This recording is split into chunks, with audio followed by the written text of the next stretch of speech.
விருதுநகர் மாவட்டம் சிவகாசியில் வாகன விபத்தில் சிக்கி ஒருவர் உயிரிழந்த நிலையில் விபத்தை ஏற்படுத்திய நபரை கைது செய்ய வலியுறுத்தி சாலை மறியல் நடைபெற்றது.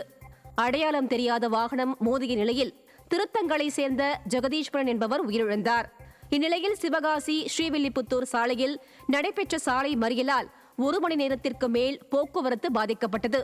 விபத்தை ஏற்படுத்திய வாகனத்தை கண்டறிந்து ஓட்டுநரை கைது செய்யக்கூட திமுக அரசின் காவல்துறைக்கு திறன் இல்லையா என பொதுமக்கள் சரமாரி கேள்வி எழுப்பியுள்ளனர். திருப்பத்தூர் நகராட்சி குப்பை கிடங்கில் ஏற்பட்ட தீ விபத்தால் அப்பகுதி முழுவதும் புகை சூழ்ந்ததால் வாகன ஓட்டிகள் மற்றும் குடியிருப்பு வாசிகள் அவதிக்கு உள்ளாகினர்.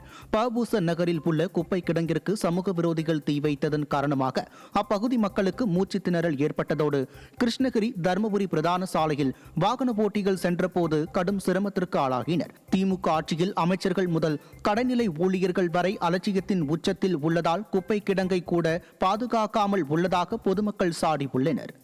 சென்னை கே நகர் பகுதியில் அடுக்குமாடி குடியிருப்பில் அனுமதி இல்லாமல் நுழைந்ததை கண்டித்த காவலாளியை தாக்கிய டெலிவரி ஊழியர் சிக்கினார். கே நகர் வேம்புலியம்மன் கோயில் தெருவில் உள்ள அடுக்குமாடி குடியிருப்பில் காவலாளியாக பணிபுரிந்து வரும் வேல்முருகன் அடுக்குமாடி குடியிருப்பில் அனுமதி இல்லாமல் நுழைந்த டெலிவரி ஊழியரை தடுத்து கேள்வி எழுப்பியுள்ளார்.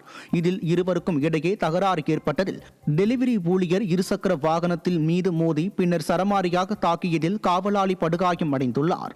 இந்நிலையில் காவலாளியை தாக்கிய தினேஷ் என்பவர் சிக்கினார்.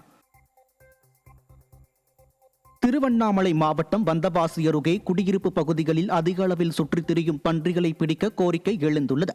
வந்தவாசி அடுத்த பக்ரி தர்கா, வெண்குன்றம், அம்மையப்பட்டு ஆகிய குடியிருப்பு பகுதிகளில் அதிக அளவில் பன்றிகள் சுற்றித் திரிவதால் சூழல் மாசுபடுவதாகவும் நோய் தொற்று அபாயம் ஏற்படுவதாகவும் கூறும் பொதுமக்கள் அவற்றை பிடிக்க பலமுறை புகார் அளித்தும் நடவடிக்கை எடுக்கவில்லை என குற்றம் சாட்டினர். தாங்களே சொந்த செலவில் பன்றிகளை பிடிக்க முயன்றபோது பன்றிகளை வளர்ப்போர் அதற்கு எதிர்ப்பு தெரிவித்து வாக்குவாதம் செய்வதாகவும் மக்கள் வேதனை தெரிவித்தனர்.